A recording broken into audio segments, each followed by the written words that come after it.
Hello and welcome everyone to a YouTube exclusive version of The List, Bro, here on the podcast Wrestling Society. I am, as always, your loving leader, benevolent host, and Midwest monster, Troy Adams. And joining me today, he is the Sid Vicious to my mean Mark Callis. Together we are the Skyscrapers. He is Greg. What up, Greg? What up? I'm pretty sure it was Dan Spivey. That was version 2. You mean the better version, man? Wow. Yeah, replace the Undertaker with Dan Spivey, or excuse me, with Waylon Mercy. Yeah, that's better. It is. I went obscure with it. You went even more obscure with it. I didn't think that was possible, but I guess it's a gift for you.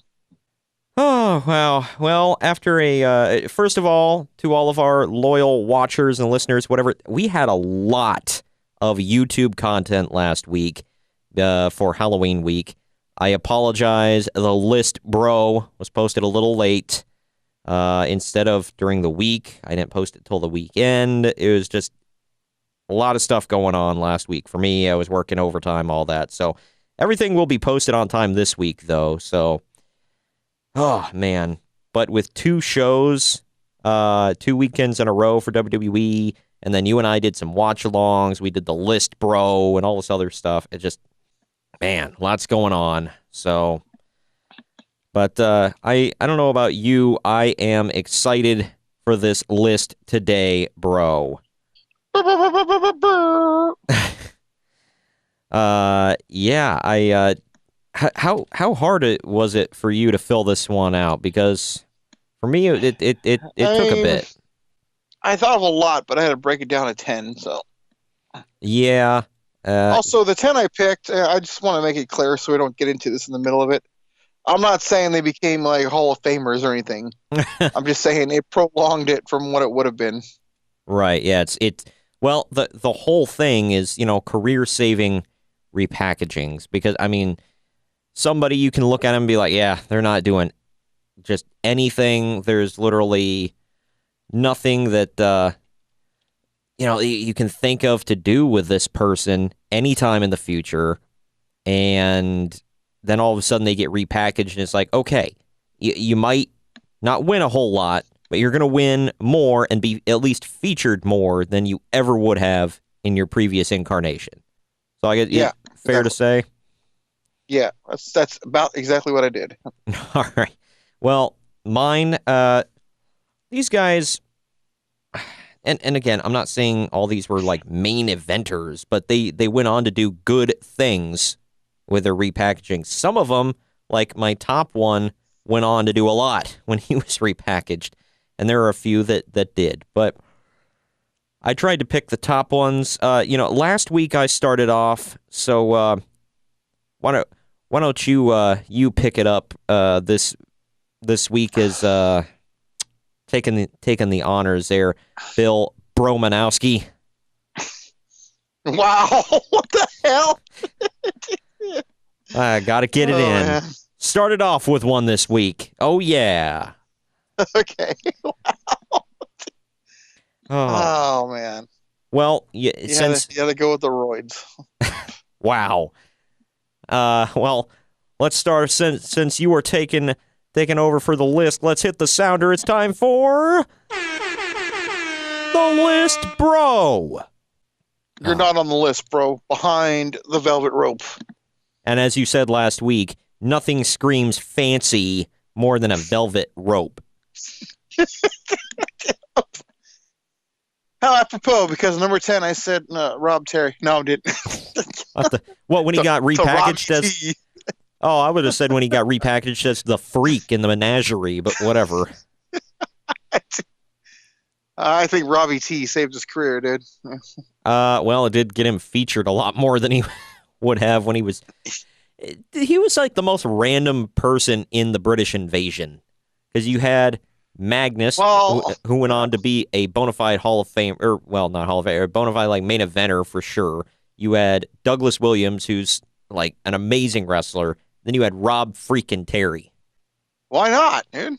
He's sweaty.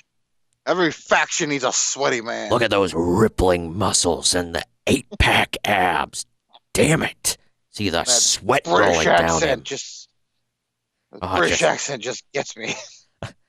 I can see him pounding a gavel and telling people he's got bad news. All right.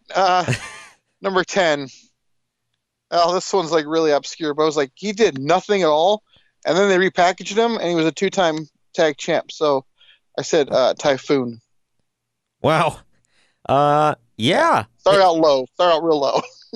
Yeah, I got to think about it. He was Tugboat. The thing was, they were priming him for a big push before WrestleMania 7, and just like nobody cared. How do we sell out? Tugboat, baby. How do we sell out that stadium in LA? Tugboat. Chic Tugboat couldn't fill up the Memorial Coliseum. He couldn't. But man, HCW will fill out. Shut up. I had to get it in there. I was gonna say Chic Tugboat couldn't have filled up the bingo hall in Philly that ECW frequently ran. The Bound for Glory bingo hall. Oh my gosh. By the way, have you gone back? Have you seen that venue yet? I did. After you told me that, I had to go see it, yeah. Was I wrong? Nope. Oh, man. All right. Next, I said this one because, like, he became like a major name, even though he was, like, I think underutilized. I said Al Snow. Oh, yeah. We're talking Avatar to Leaf Cassidy, and then Al Snow. And I think Al Snow had a damn good run. I mean, I'm talking about the head, Al Snow with the head.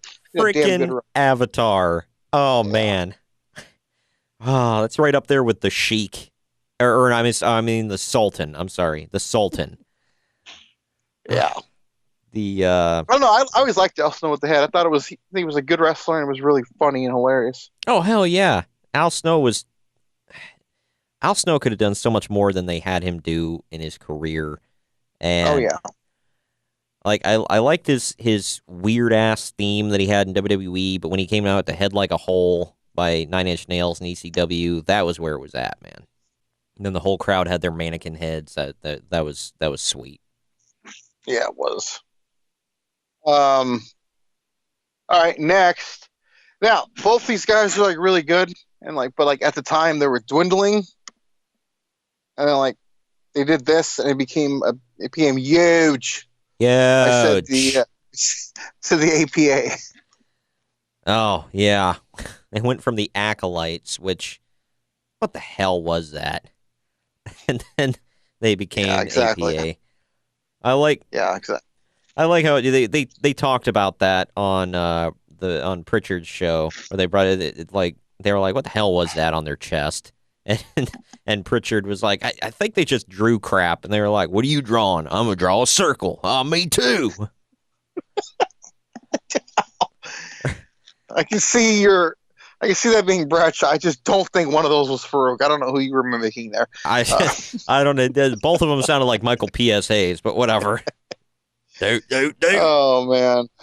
Next, this is one of my favorites too. I said Too Cool. Oh yeah. They did. They were glorified jobbers. What are you talking about, man? Freaking Brian Christopher was the runner-up in the light heavyweight division, man. And then he fought Taka Michinoku every night. Exactly. Why would you want to watch, all the international talent that they had in the cruiserweight division over on Nitro when you could watch that match every week? It's money. Exactly. And Pritchard claims that was better than the cruiserweight division. Yeah, well. We're not going to get into that. That's a whole another debate. However, no, sorry, it's not a debate. A debate, at least both sides have a point. Right. Well, but yeah, Too Cool. I remember when they first came out, I was like, what the hell? Who was smoking what? Oh, yeah, I was dumb. Yeah. I was like, who was smoking what? I'm like, that's too much. Well, I think it was to counteract the headbangers, right? Like, that was their first feud, right? Like the two rappers, two rockers. I think that's how it started. I'm sure. Yeah. Well, it was funny because I'm sitting there. I was like, you remember they were too much. There's too sexy Brian Christopher and too hot Scott Taylor. And speaking of which, I have a Brian Christopher toy, but that's beside the point. And what you doing? Jack Specific. It is. He's in his. Of course it is. He's in his neon orange tights, and he's permanently got the vest on that says "Too Sexy" on the back. But anyway, I remember like I hated them. I thought they were so freaking annoying, and then they came out as Too Cool, and I'm like, what the hell? And then it grew on me, and it was awesome. And when they added Rikishi, it was like even better. So yeah, it was great. Next, and I know you'll love this one. I said the Hurricane. Yes. Stand back. There's a hurricane coming through. What's up with that? I mean, not that I didn't love 3 count, mind you. Who didn't love 3 count? Come on, man. That was where it was at. Freaking, they were Tank Abbott's favorite band. Still are. They're still stuff for the Rock and Roll Hall of Fame every year, but you know. I know. They had that one hit, whatever it was. Yeah, my buddy calls the Rock and Roll Hall of Fame a joke, and I'm pretty sure that's why. Gene Simmons hates it. So. Oh, good Lord. Well, there's a certain rap group that, you know, it isn't in there. The fact that Chitty Bang isn't in there, I just, like, I can't take it seriously. Crap. Inside joke. Oh my God! Wow. I dug it up, man. I forgot all about that. Oh, I'll never let you forget. Mind your manners. Living the swelly life, baby. Okay, next I said... Moving on quickly. I said The Godfather. Oh, yeah, baby.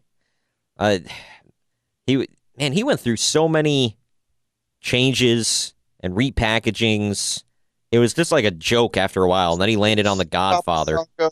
And there was Kama, and then there was the Kama in the Nation. Yeah, because first he was like an MMA fighter. He was the supreme fighting machine. And and they lost that with just Kama. Yeah. His name was Kama Mustafa. And then he was just the Godfather, but not that, the one we all know. And then he was this Godfather. Yeah. And then he was the good father. We try to forget that. By the way, the new House Hardy show is streaming on WWE Network. It was they had it before Crown Jewel, actually, like a Halloween thing. And you'll never guess who popped up, man. Frickin' Papa Shango. Of course he did. He does conventions as both of them now. Yeah, you and I can confirm that. Both times we saw him, he was the Godfather, but he was scheduled the day we were not going to WrestleCon. He was scheduled as Papa Shango. We met him at Access. Yep. Like, screw it, at WrestleCon, I'm gonna pay somewhere. Right, it was already paid for. There you go. But yeah, the Godfather, even as a kid, I loved him, which was weird for a kid to enjoy that gimmick, but I did. Yeah, I mean, but, you know, had attitude. Wow. All right, next, I said, this is the most recent one, I think. I said Bray Wyatt. From Husky Harris. I remember people, like, crying because, like, when he first debuted on the main roster, people, like, started chanting Husky Harris at him. And they were like, oh, you just ruined the whole thing. I'm like, shut up. He's Oh, shut up, Atlanta. What the hell? Like, he'll be okay. Like, it was him, right? No, it was I want to say West Virginia boy. Okay. Mr. It wasn't Atlanta. Yeah, no, Mr. Oh my. Oh man. Again, inside 25-minute video on one of my toys, man. Oh. This is Donald Duck, man. Oh man, he's actually an adult too, folks. He's an adult. Yep. with Looney Tune bed sheets. Just got to throw that out there. And he does videos of toy review videos on YouTube. That's as far as I'm going to go with it, but that's enough of a description. That wouldn't be so bad if you didn't open them up and play with it and show stuff. Take 25 minutes to review a Donald Duck pop. All right, that's next. Crazy. Now, I'm not going to say his career was not going to go anywhere, but I think this amplified it. I said Goldust. Oh, yeah. Well, I mean, where the hell was he going? It's hard. I know, but I still think that, he was still known. Yeah, well, he was the U.S. champion and everything, so it's not like he was nothing. His dad was also the booker, so... Yeah, it's true. It's true. He was the natural Nothing wrong Dustin with Rhodes. A little nepotism, come on. If you go back, I don't remember what event it was. Hey, nepotism. It just gave Shane McMahon the best in the world title, so... Let's not talk about that. Yeah. Refer to the podcast. Kyle and I go over all of it, but yeah, I'm just going to leave it at that because I want to be in a good mood for the rest of the night. So I'm not going to talk. I'm not going to talk about it. However, I can't remember what event it was that I think it was War Games where Dustin Rhodes was involved with it. It was one of his first pay-per-views, and he cut a promo backstage, and he did his best Dusty Rhodes impression throughout that. Like, same cadence, threw in the lisp, everything. So, yikes. But yeah. Well, hey, he was the natural, man. Come on. Natural ripoff, yes. But yeah, Goldust was great. Again, it was another one. I've loved that gimmick forever. Like, it was always one of my favorites. And it's lasted a long, long, long time. Hell yeah, it has. Like even when you think it's getting stale, he does something stupid and crazy to make it fresh again. So I know. I loved it when not necessarily the valet or whatever, because she didn't do anything, but that era where he was feuding with Ted DiBiase and he had Oksana with him and everything. I thought he was fantastic then, and I thought they should have did more with him at that time, like giving him a run with a belt. But no, I can say that about any time they were using him, but. Yeah, that's true.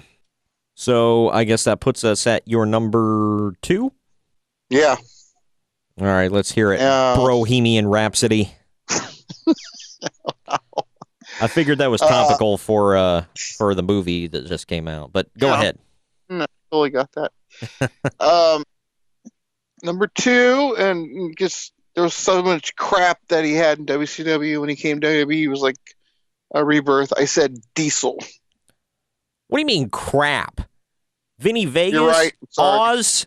Come on, man. That's good stuff. Master Blaster? That right there. Whatever. Why would you want it? Why would you want to be Shawn Michaels' bodyguard, the WWF champion, all that stuff? You can be Vinnie Vegas. Oh, my gosh, shut the hell up. And I was able to say all of that stuff with a straight face. So yeah, you didn't even stutter. That's impressive. I know, right? Like you would think I believe this crap. Yeah, I should be a lawyer. Yeah. Number 1 actually ties in with that. Oh man. Number 1, I said Kane. Oh. Why does that Why does that tie in with that? Yeah. Man, that's just poor Glenn Jacobs just got saddled with so much crap before he finally landed. It's like he's another one just like fell into that box of gimmicks and kept coming out with handfuls of crap. Yep. Then finally landed on Kane. By the way, I mean, you talk about first of all, when they packaged him as, Isaac Yankem, that was epic as it is. Oh man! But then he got fake Diesel. Oh man, that was money. Well, hell yeah! And then he was Unabomb down in Smoky Mountain Wrestling and over in Puerto Rico. He was the Christmas Creature down in Memphis, whatever the hell they called that place. Oh, man. They had some, Jerry Lawler had some good stuff down there, man. He had the Christmas Creature with Glenn Jacobs. He had The Rock as Flex Kavana. Like, what was going on in Memphis, man? Where is it now? Yeah, where's it now, Greg? Well, you know. You know. Huh? Oh, man. Sorry, I had to throw it in because of the Memphis. That was a scary list, man. Speaking of Kane, I only threw Typhoon on there because he was my favorite when I was a kid. I probably could have done 10 more other ones, but well, the best repackaging was from Typhoon to the Shockmaster. Well, yeah, but he's here to shock the world. I think we've covered that a lot. So yeah, but yeah, the Kane name. For those of you that don't know, that was originally the Undertaker's name. Was Kane the Undertaker. I didn't know because I thought, like, from stuff I had read, I thought he was only introduced like at a house show, but no. Like, his first ever match in that gimmick was at Survivor Series 1990, and they introduced him as Kane the Undertaker. But if you go and watch it on the network, they've edited all of that out. Even his Chiron at the bottom, they edited it just to say the Undertaker. I didn't know that. So, I learned that recently. But whatever. Either way, I think it worked out well for Mr. Glenn Jacobs. That's just me. But good list there, Chicago bro. No. What? I thought you loved Chicago. You're wrong. That's where the best in the world is from, man. Colt Cabana. I don't think Naked Midian's from Chicago, dude. No, he's not the best in the world. He's the most naked in the world. Okay, that's fair. Oh, man. I don't know why that's funny, but it is. But, all right, broquitos. Let's do my list here. Oh, but before I do the list, I almost forgot. Sometimes I admit I do forget, but I can't this time. Hit it, DJ Z. Oh, that sweet, sweet air horn. It's the list, bro. All right, top 10 repackagings that saved a career. This first step one over the velvet rope. Wow. I would go under the velvet rope. What is it? Where you lean back? What is that called? You lean back and go under a pole. I'm having a brain fart tonight. Limbo. Yeah, I'll limbo under it. Short joke. If nobody got that. So anyway, number 10. Sort of a repackaging. I considered it a repackaging. But, man, it really revitalized this guy's career, even though I've always been a fan of him. Number 10, I said Matt Hardy into Broken Matt Hardy. Would you consider that kind of a repackaging? Oh, a huge repackaging. Yeah. I mean, some people would say, well, it's different. It was just a gimmick change. It was like, I don't know. I consider it a repackaging.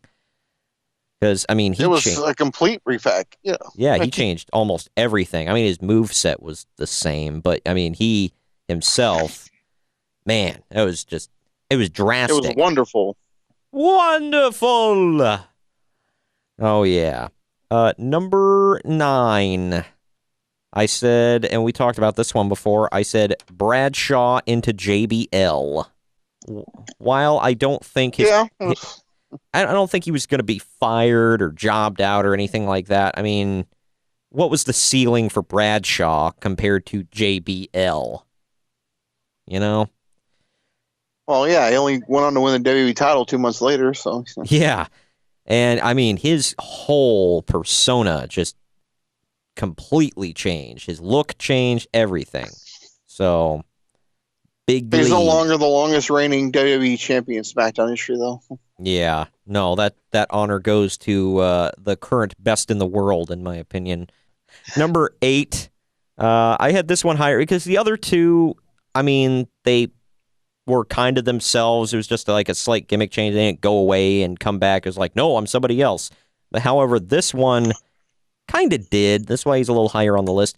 I said Festus into Luke Gallows. I just can't believe you're forgetting about, when he was Kane. Oh, my gosh. The fake That Kane. was the real repackaging. That was great, but... Oh, yeah. You know what I am actually upset about that is, like, some people were like, oh, that was so stupid. It's like, yeah, but the thing is, they, like, even if it's stupid, follow through with it. Don't just, it's dumb. Get it out of here. And just, like, kill it. Like, there was no conclusion to that storyline. They just, like, Kane ripped his mask off, said, this is mine, threw him out the door, boom, gone forever, bro. He didn't even have to set him on fire. But yeah. Now he's part of the club.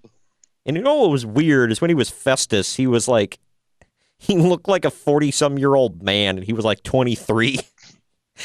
I think it's because his hair, he got like... it was the hair, I think. The hair, the tattoos, the movies, yeah, just all of it. The beard gut.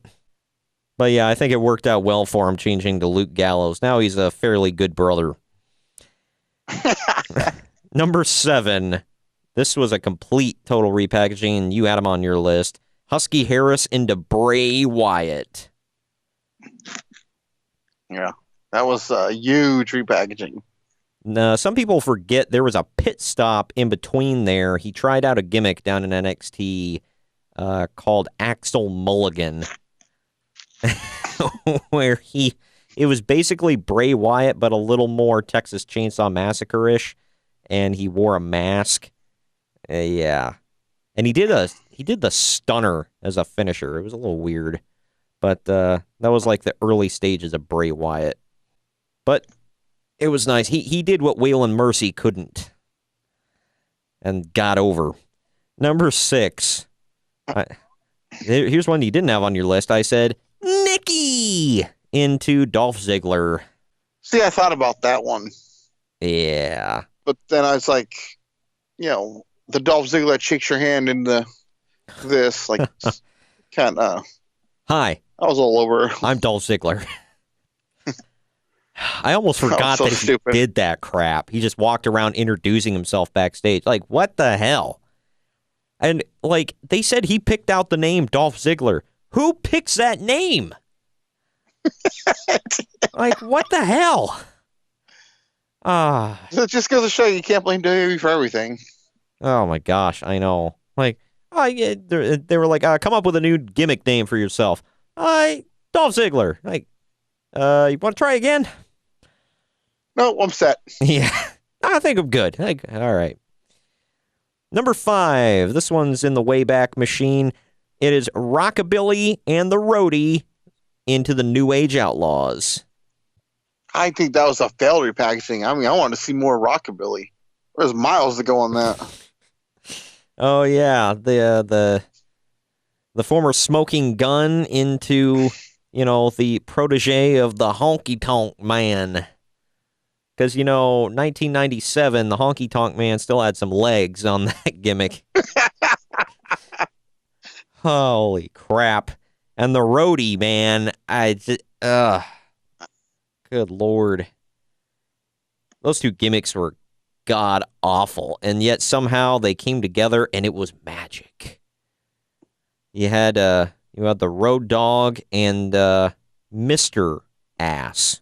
Because it's not just badass. You gotta put the Mister on there to show some respect. And then his name was Ass. And then he became King Ass. He's just an ass man. He liked to do a lot to those asses, according to the song. Yeah, I don't want to get into that. It's weird. Now that we're judging, all right. Oh God. Number 4. This one was in a different company. I said Johnny Polo into Raven. Surprised you didn't have that one on your list. That was a big one. Like, I honestly tried to just forget the whole Johnny Polo, but yeah.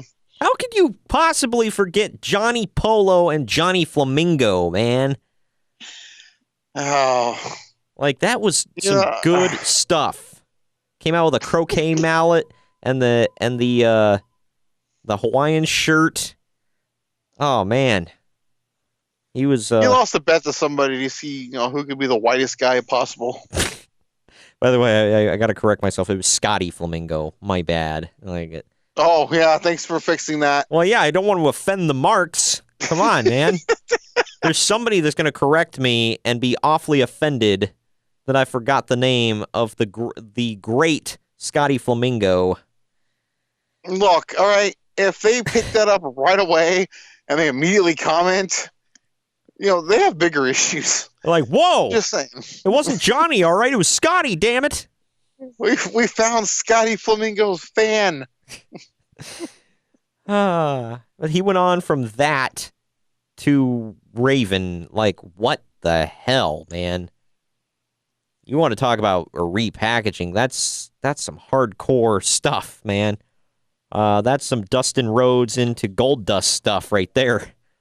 And the thing was, Raven came up with it on his own. So good for him, I guess. I'm a huge mark for Raven, always have been. So that was great. Clearly. Yeah. Except for in WCW, I don't want to talk about that.